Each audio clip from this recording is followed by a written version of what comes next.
வாணியம்பாடி அருகே 5 பேரை தாக்கிவிட்டு பதுங்கியிருக்கும் சிறுத்தையை 24 மணி நேரத்திற்கும் மேலாக பிடிக்க முடியவில்லை. 3 இடங்களில் கூண்டு வைத்து பிடிக்கும் பணியில் வனத்துறை தொடர்ந்து ஈடுபட்டு வருகிறது.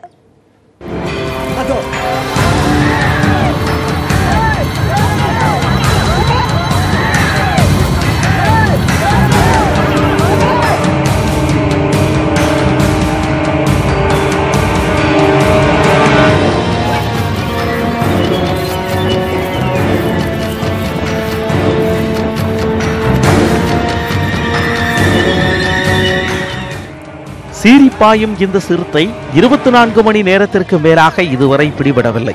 வேலூர் மாவட்டம் வாணியம்பாடி அருகே சிங்கராங்குப்பத்தை அடுத்த நாகாலேரி என்ற கிராமத்தில் நேற்று காலையில் அலமேலு பாரதி என்ற இருவரை முதலில் இந்த சிறுத்தை தாக்கியது.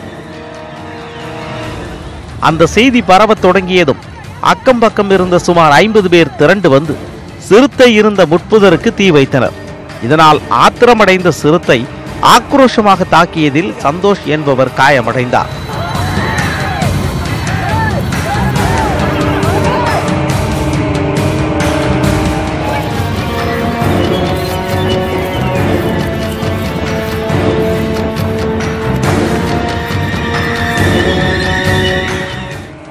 அவரும் மருத்துவமனையில் சேர்க்கப்பட்ட நிலையில் வனத்துறையினர் நாகாலேரிக்கு வந்து சேர்ந்தனர்.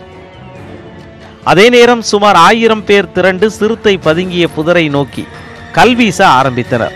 கற்களை வீசாதீர்கள் என வனத்துறையினர் எச்சரித்தும் அவர்கள் கேட்கவில்லை. கல்வீச்சை தாங்க முடியாத சிறுத்தை மீண்டும் பாய்ந்து வந்ததும் கூட்டம் சிதறி ஓடியது. அதில் கற்களை வீசிய கமல், தண்டபாணி ஆகியோர் சிறுத்தையால் தாக்கப்பட்டு காயமடைந்தனர்.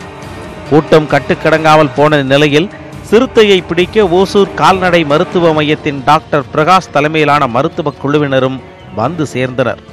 காவல்துறையினர் 3 இடங்களில் மாட்டுக்கறி மற்றும் கோழியுடன் சிறுத்தையை பிடிக்க கூண்டு வைத்தனர். அத்தோடு துப்பாக்கி மூலம் மயக்க மருந்து செலுத்தி பிடிக்கவும் முடிவு செய்யப்பட்டது. ஆனால் ஏரியை ஒட்டிய புதருக்குள் மறைந்திருந்த சிறுத்தை தென்படவில்லை. இரவான நிலையில் சிங்கராங்குப்பம், அழிஞ்சிக்குளம், ஈச்சாங்கால் உள்ளிட்ட 15 கிராமங்களில் மக்கள் யாரும் வெளியேற வேண்டாம் என காவல்துறையினர் எச்சரித்தனர். வீட்டுக்கு போய் பாதுகாப்பாக இருக்குமாறு கேட்டுக்கொள்கிறோம். இது எங்களுடைய அன்பான வேண்டுகோள்.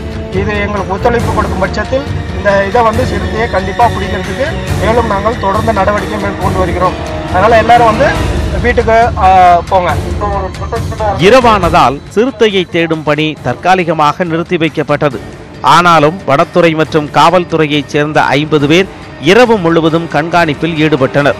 சிறுத்தை தாக்கியதில் காயமடைந்த 5 பேருக்கு தொடர்ந்து சிகிச்சை வழங்கப்பட்டு வருகிறது. சுமார் 20 கிலோமீட்டர் தொலைவில் உள்ள ஆந்திர வனப்பகுதியில் இருந்து சிறுத்தை வந்திருக்கக்கூடும் என தெரிகிறது.